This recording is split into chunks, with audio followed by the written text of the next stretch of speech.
Hello and welcome to episode 7 of the Rock and Roll Show. Today I've got BUCS Super Rugby champion and England under-19 star Isaac Mears. Isaac, welcome to the show. Thanks for having me.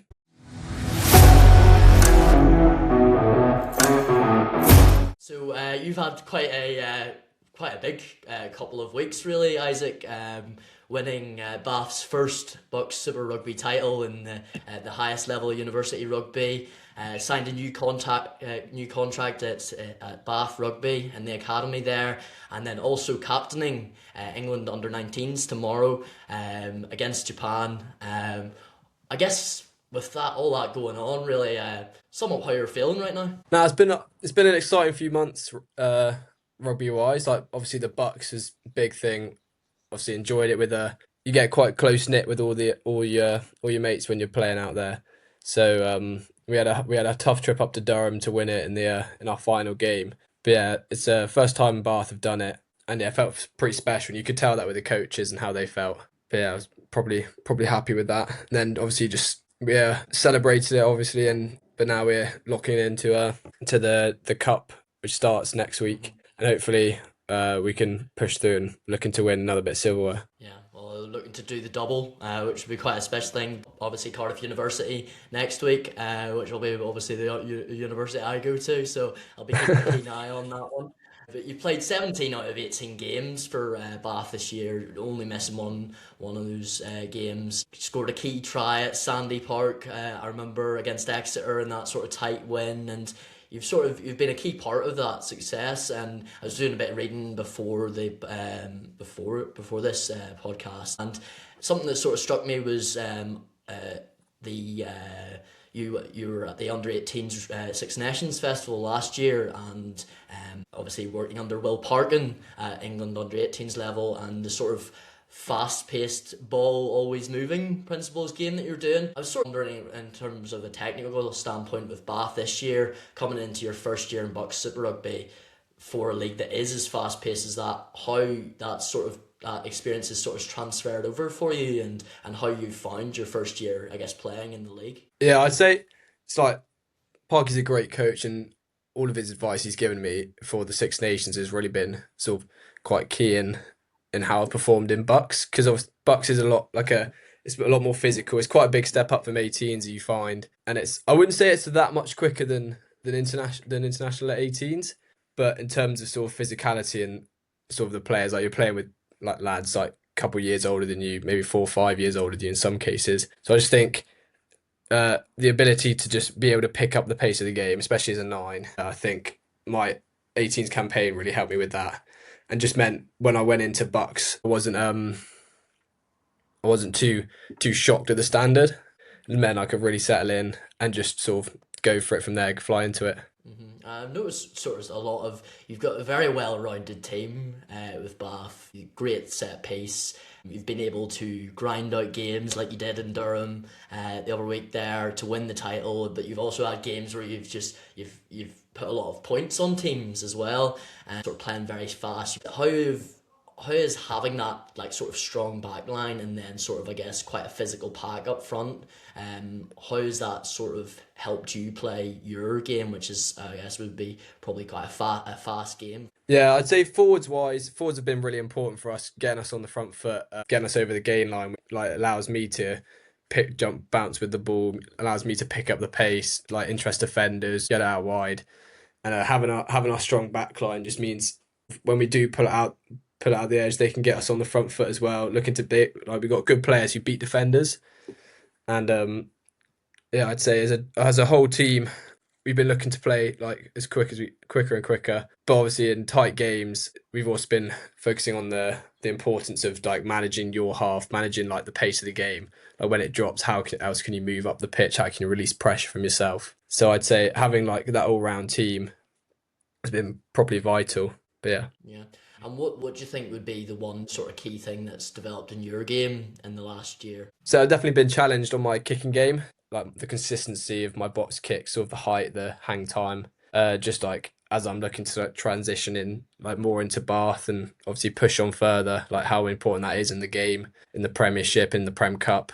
Yeah, I definitely say that's one thing I've been working on a lot, and BUCS has been good for that, because I'd say the games aren't it's different to the professional game, but lots of the games we played have been quite similar in terms of having to feel the pressure, feel the momentum of the game, and manage it that from there. Obviously, you'll have, talking about box kicking, you'll have probably one of the best exponents of that in the senior side at Bath Rugby, Ben Spencer. What have you, I guess, sort of learned from those key players in that sort of kicking game in terms of how to develop your own game? Yeah, I'd say with him, he's just super consistent. Like you watch him when he's like practicing box kicks in sessions, and every kick looks exactly the same, however he does it, and he manages to drop it on the money every time.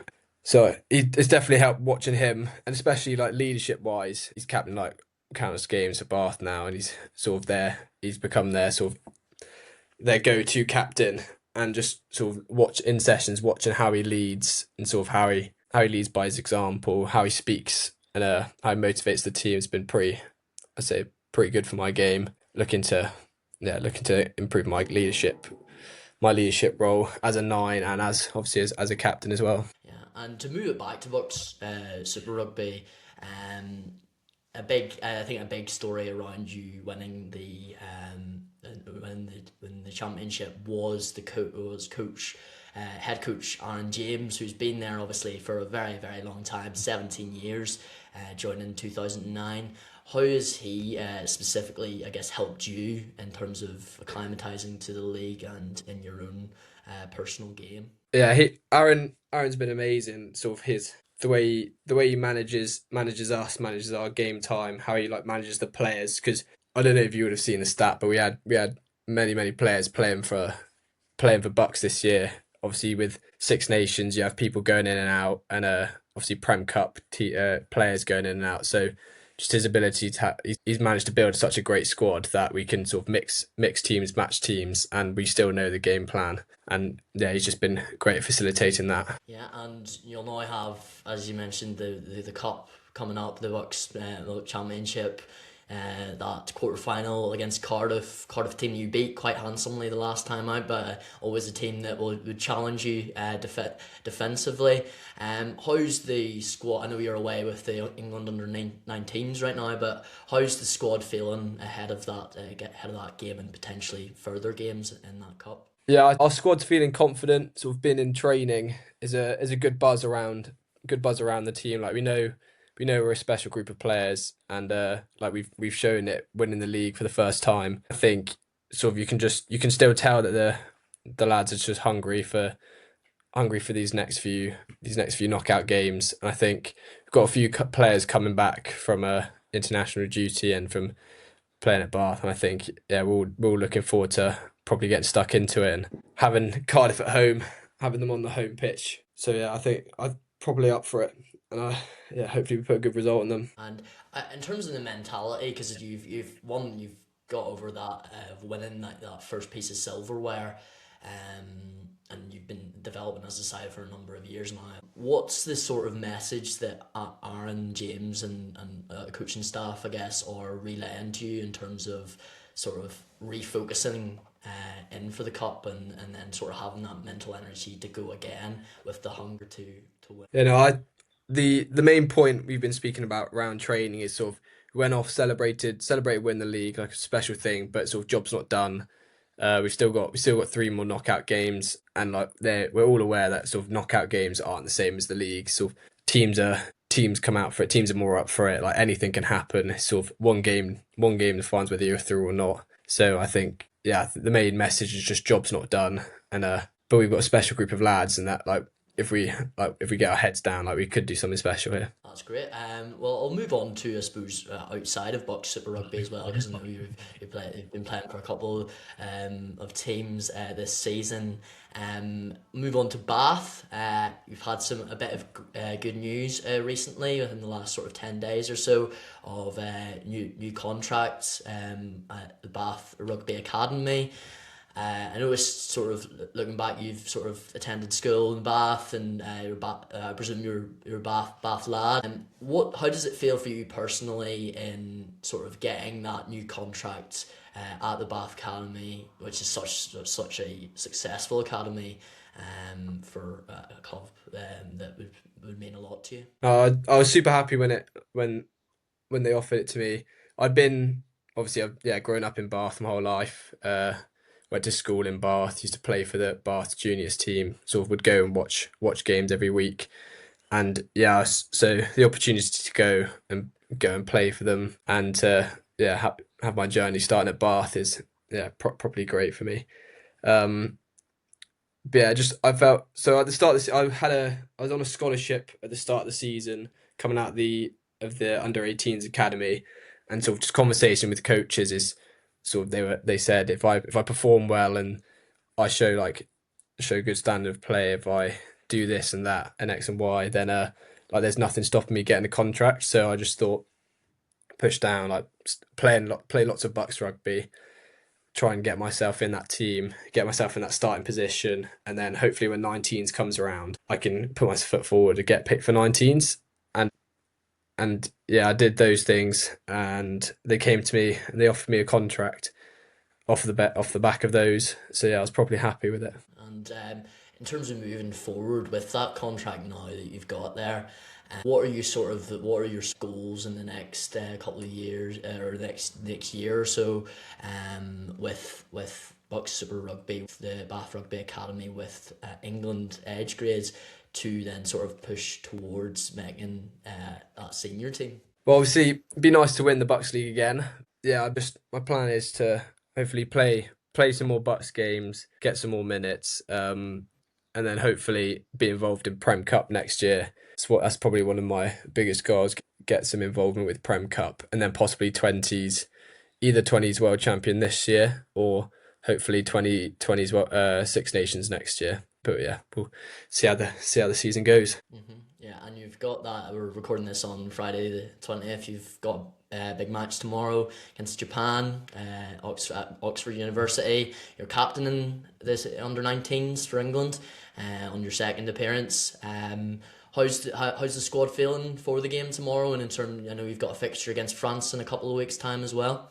How are the boys feeling? Yeah, the boys are feeling good. It's good excitement around camp, good buzz. I think lots of lads sort of super excited to get their opportunity to go and show what they're about. We've had a great few training days in the sun, looking really sharp together. So yeah, I think we're all excited to go out and show what we can do. I know I've read up a bit about you watching England in the 2019 World Cup and stuff like that, and sort of aspirations for taking it up the age graded system. How does it feel for you tomorrow to be captaining the side at under 19s level? Yeah, I was super honoured when I got called and asked if I wanted to captain the team. I was a bit nervous at the time as well. Hadn't captained since under 16s probably, but yeah, I was excited for the opportunity, and especially with the group we've got. Like you said, going out it's 2019, watching England. Like it's always been my dream to play and to represent the Rose. Yeah, proper honour to be asked to captain. Yeah, you've got obviously, well, we've had the Six Nations recently,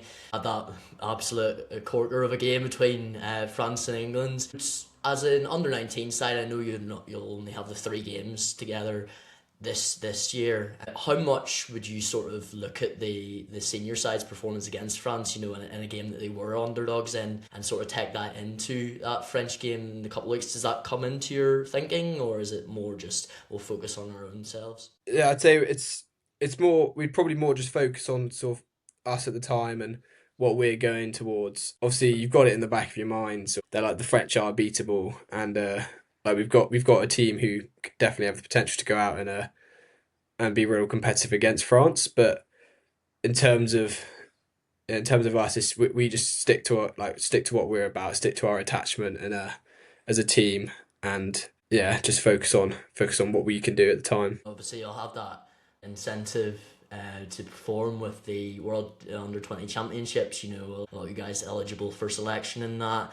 How much do you think that is an incentive to perform in these games, alongside just, I guess, that pride for captaining your country? Yeah, no, it's definitely a proper good incentive. You look at last year, and you had quite a few boys in the same position as us here, playing in the 19s, coming out of the Six Nations last year, and then going on to play in the 20s World Championship. So yeah, it's definitely a great incentive to go and put your best foot forward for selection when it comes around. Yeah, That's great. Well, all the best. Thank you very much for coming on the show. Thanks for having me on.